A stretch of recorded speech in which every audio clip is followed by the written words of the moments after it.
Salve, salve, CACDista! Você vai ficar sabendo agora o que aconteceu entre os dias 15 e 22 de março, só com o que interessa a você que está se preparando para o CACD.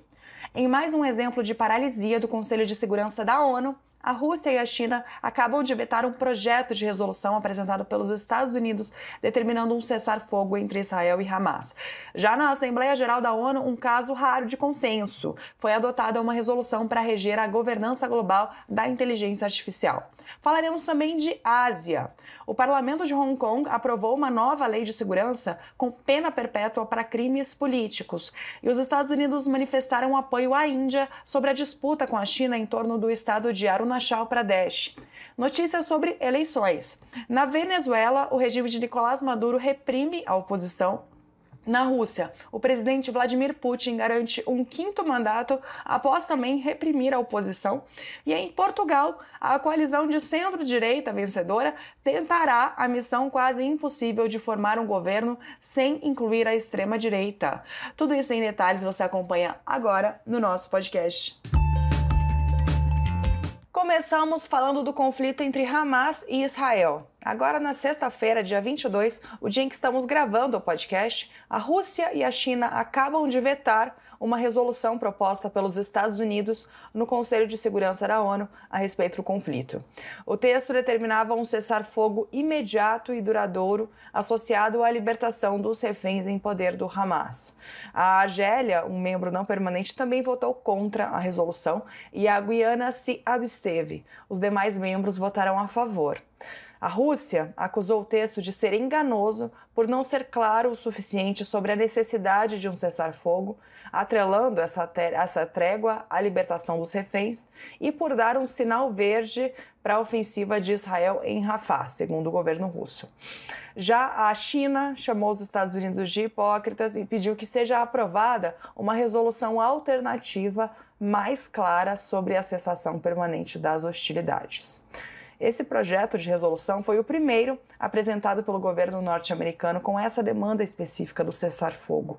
Antes, os Estados Unidos, que é um dos 5 membros permanentes do Conselho e, portanto, com poder de veto, barraram propostas de trégua em 3 ocasiões diferentes desde o início da guerra Israel-Hamas. A primeira proposta, formulada pelo Brasil em seu período na presidência rotativa do Conselho em outubro, essa primeira proposta foi derrubada pelos Estados Unidos sob a justificativa de que faltava no texto citar o direito de Israel à autodefesa. No início de dezembro, os Estados Unidos também vetaram o texto agora proposto pelos Emirados Árabes Unidos, alegando que o texto era utópico e incapaz de mudar a situação em campo em termos práticos.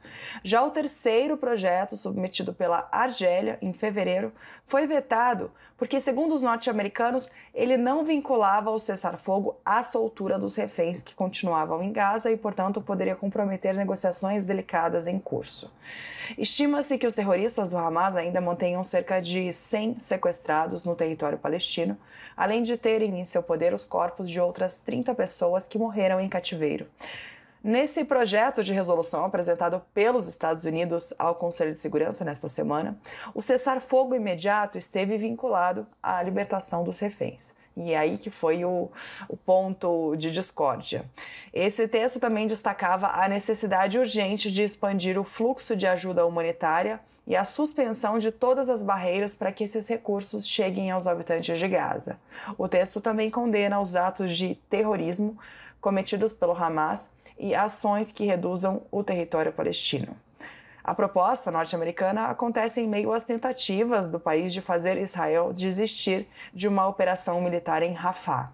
Nesta sexta, o secretário de Estado, Antony Blinken, está na região para levar a mensagem de que uma grande operação militar em Rafah seria um erro. Blinken primeiro visitou a Arábia Saudita, depois o Egito e agora na sexta deve ir a Israel.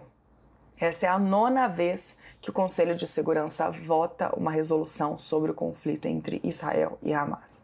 E até agora, dessas 9 vezes, apenas 2 resoluções foram aprovadas. O fracasso de mais uma resolução reforça as críticas de países como o Brasil à inação da instância máxima da ONU imobilizada pelo poder de veto de seus 5 membros permanentes. Agora falamos de China. Na terça-feira, dia 19, o parlamento de Hong Kong aprovou por unanimidade uma nova lei de segurança nacional que introduz a pena de prisão perpétua para crimes políticos, dentre eles os crimes de traição e insurreição. Também inclui a pena de até 20 anos de prisão para roubo de segredos de Estado. E a definição de segredos de Estado ficou mais ampla, incluindo informações sobre o desenvolvimento econômico, tecnológico e científico, o que é um grande problema para a comunidade empresarial muito forte em Hong Kong. Pelo texto da nova lei aprovada, a simples posse de um livro crítico ao governo da China pode ser considerada uma ofensa grave e as pessoas podem ser processadas por atos cometidos em qualquer local do mundo. A medida, que foi votada a toque de caixa em apenas 11 dias, marca, segundo analistas, mais um duro golpe à autonomia relativa que foi concedida por Pequim a Hong Kong em 1997, quando a ilha foi devolvida à China continental pelo Reino Unido. Pelo modelo Um País, Dois Sistemas, inaugurado em 97, Hong Kong desfrutaria de autonomia política, administrativa e judicial em relação a Pequim por um período de 50 anos. Essa foi a base para o estabelecimento da ilha como centro empresarial global e um modelo de democracia, com 3 poderes independentes e liberdades políticas e civis mais amplas do que as da China continental. Isso foi mudando à medida que o presidente Xi Jinping passava a concentrar mais poderes. Após uma onda de protestos pró-democracia em 2019, que foram duramente reprimidos, Pequim fez em 2021 uma reforma eleitoral que garantiu que o Conselho Legislativo de Hong Kong, antes autônomo, fosse dominado por aliados do governo chinês. Outro marco foi a Lei de Segurança Nacional de 2020, válida para toda a China, que já tinha restringido bastante os direitos e as liberdades das pessoas em Hong Kong. Países como Reino Unido, Estados Unidos, Japão, Austrália, além da ONU e da União Europeia, criticaram a medida, afirmando que a lei prejudicará ainda mais os direitos e as liberdades na ilha. A China respondeu às críticas, afirmando que o texto tem o objetivo de salvaguardar a soberania nacional, a segurança e os interesses de desenvolvimento, implementar a política de um país, dois sistemas e se opor a qualquer interferência nos assuntos de Hong Kong. A lei passa a valer neste sábado, dia 23 de março. O assunto agora também envolve a China. Os Estados Unidos manifestaram apoio à Índia em sua disputa territorial com a China pelo estado indiano de Arunachal Pradesh, que Pequim reivindica como parte de seu território. A região dos Himalaias de Arunachal Pradesh, que faz fronteira com o Butão, é reivindicada pela China como parte da região autônoma do Tibete. A China chama essa região de Zhanjiang ou Zagnan.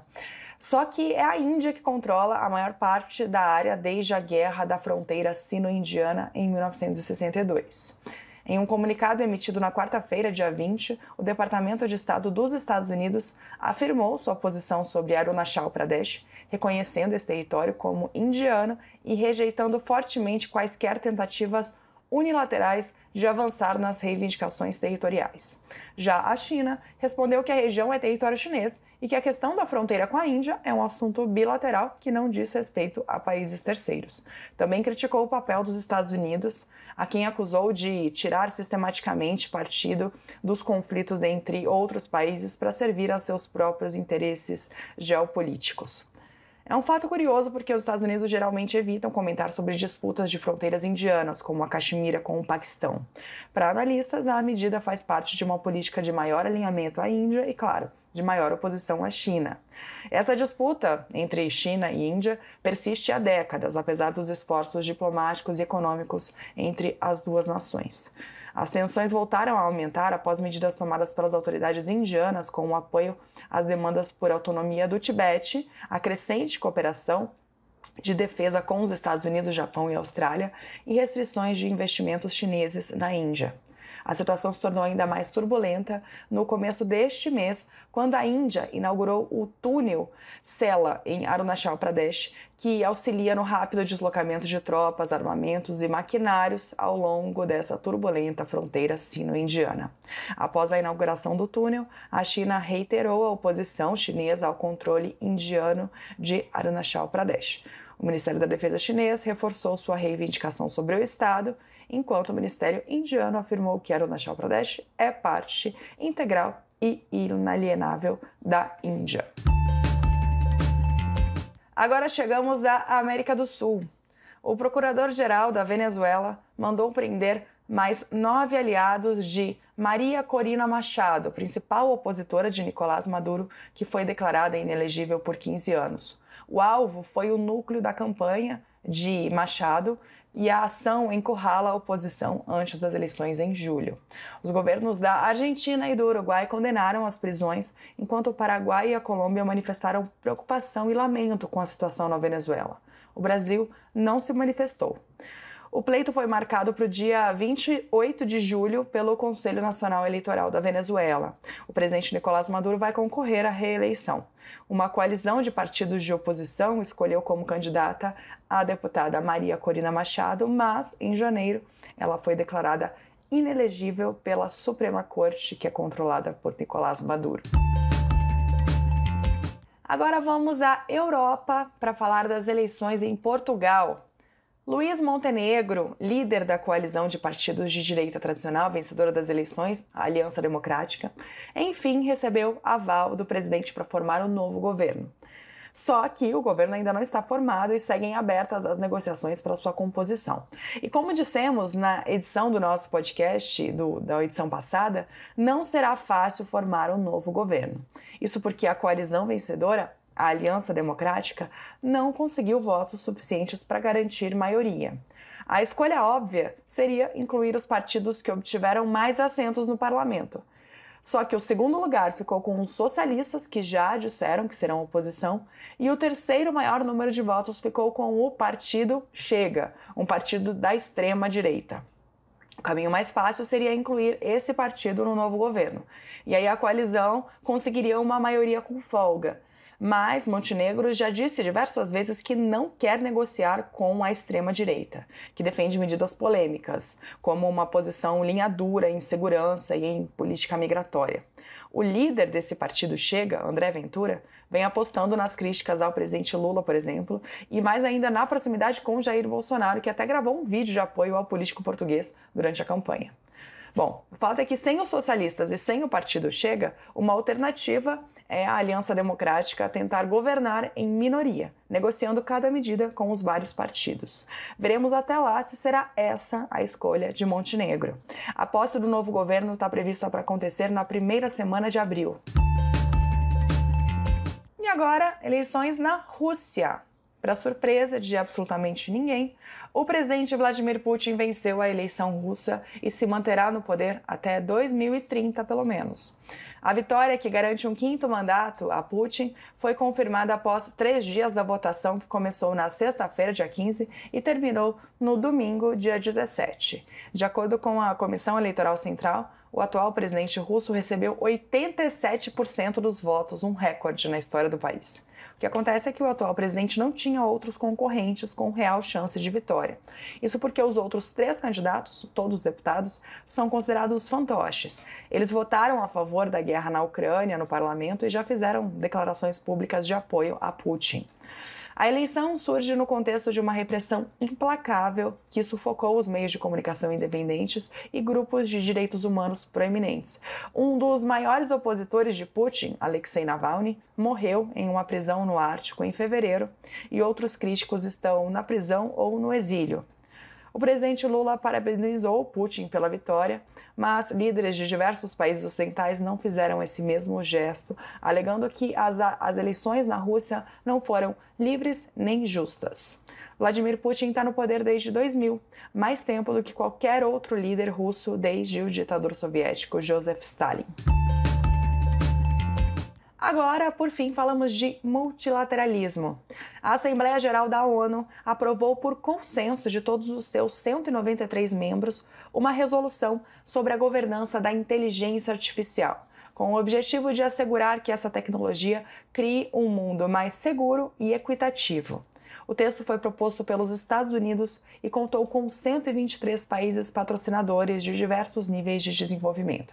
A resolução reconhece que os riscos e benefícios da inteligência artificial têm o poder de afetar a todos e, por isso, estabelece responsabilidades compartilhadas na criação de bases para que os sistemas de inteligência artificial não deixem ninguém para trás. O texto afirma que é preciso fechar a lacuna digital entre e dentro dos países para que todos se beneficiem da nova tecnologia e ressalta que ninguém deve usar a inteligência artificial para prejudicar a paz ou reprimir direitos humanos. A adoção da resolução ocorre em um momento em que os governos de todo o mundo estão trabalhando em iniciativas para moldar e regular os desenvolvimentos da inteligência artificial em meio a temores de que ela possa ampliar fraudes, levar à perda de empregos e até mesmo interromper processos democráticos. Em novembro de 2023, os Estados Unidos, Reino Unido e vários outros países assinaram um acordo internacional não vinculativo sobre como manter a inteligência artificial segura. Já a União Europeia aprovou na semana passada, e a gente contou aqui no nosso podcast, o primeiro conjunto de regras abrangentes de inteligência artificial, que provavelmente entrará em vigor em maio ou junho, e isso sim é vinculante. Enquanto isso, países como os Estados Unidos e a China estão atualmente elaborando diretrizes. A resolução da Assembleia Geral da ONU não é vinculativa, mas o voto unânime a seu favor é uma raridade, especialmente em cenários de diversos impasses, como vimos na primeira notícia desse podcast, e de polaridade política entre os países. E a gente termina o nosso podcast por aqui. Uma ótima semana, bons estudos e até sexta-feira que vem.